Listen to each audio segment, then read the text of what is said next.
दोस्तों, मैं विवेक, आप सभी का स्वागत है हमारे YouTube channel RY students career में। आप लोग के सामने एक छोटा सा प्रश्न है।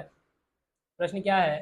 राजेंद्र अपने आय का 1/4 भाग शिक्षा में, 1/2 भाग खाने में एवं शेष का 1/8 भाग कपड़ों में खर्च करता है।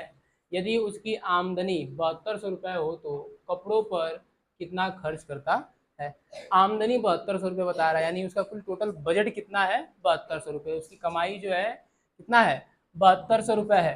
और 7200 रुपये का 1/4 भाग जो है शिक्षा पे खर्च कर रहा है और 1/2 भाग जो है खाने पर खर्च कर दे रहा है। अब जो शेष बच रहा है वो कपड़ों पे खर्च कर रहा है। ठीक ना? यानी जैसे जैसे प्रश्न बोला है वैसे वैसे हमें हल करना है।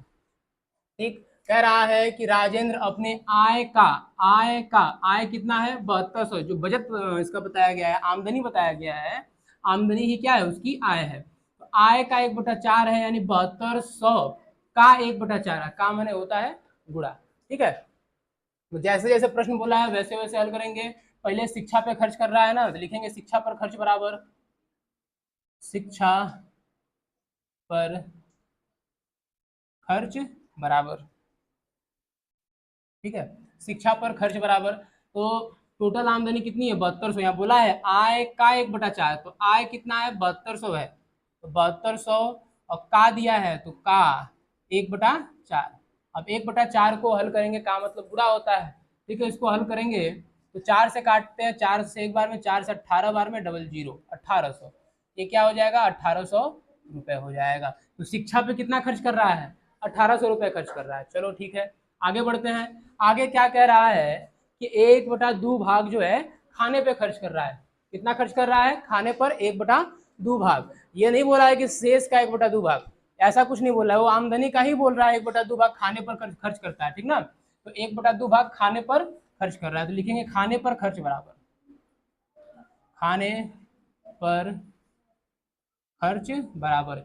इसके बीच में शेष का नामो निशान नहीं लिया है। शेष बोलता ना तो हम क्या करते हैं, कुल आय में से खर्च को घटा के फिर हल करते हैं, लेकिन शेष का नाम नहीं लिया, डायरेक्टली बोल रहा है खाने पर 1/2 भाग खर्च।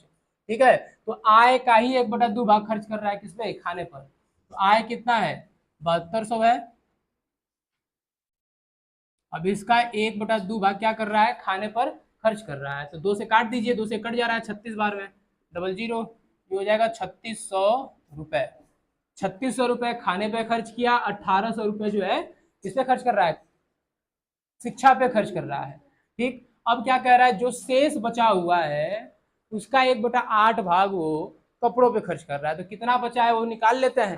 टोटल उसकी आमदनी है, कुल कमाई उसकी कितना है? 7200 रुपये है, जिसमें से 1800 रुपये शिक्षा पे खर्च किया और 3600 रुपये जो है वो खाने पर खर्च कर दिया। तो 7200 में से क्या करेंगे? 1800 और 3600 को घटा देंगे। ठीक है, तो कितना शेष बचा उसका शेष निकाल लेते हैं। तो शेष धन बराबर टोटल 7200 रुपये उसके पास है, जिसमें से वो 1800 रुपये खर्च किया किस पर? शिक्षा पर, और 3600 रुपये खर्च करता है खाने पर।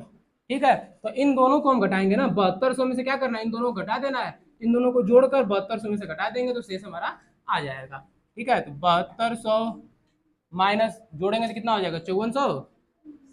ठीक है, और घटा देंगे तो क्या आएगा? 1800 रुपये। यानी टोटल उसके पास कितने बचे? 1800 रुपये टोटल उसके पास बच रहे हैं।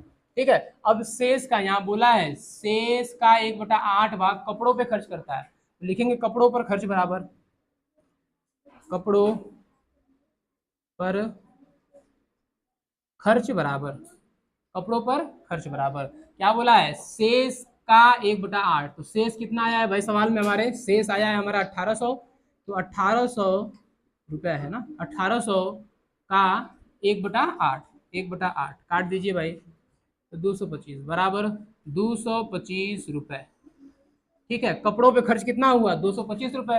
अब प्रश्न देखिए क्या पूछा है, अभी हम ये नहीं कहेंगे कि ये हमारा आंसर है। प्रश्न देख लीजिए भाई, पूछा क्या, बार क्लियर कर लेते हैं। तो कह रहा है कितना खर्च करता है कपड़ों पर, कितना खर्च करता है? तो कपड़ों पर कितना खर्च करता है? 225 रुपये। तो 225 रुपये हमारा क्या हो जाएगा? आंसर हो जाएगा। क्लियर है?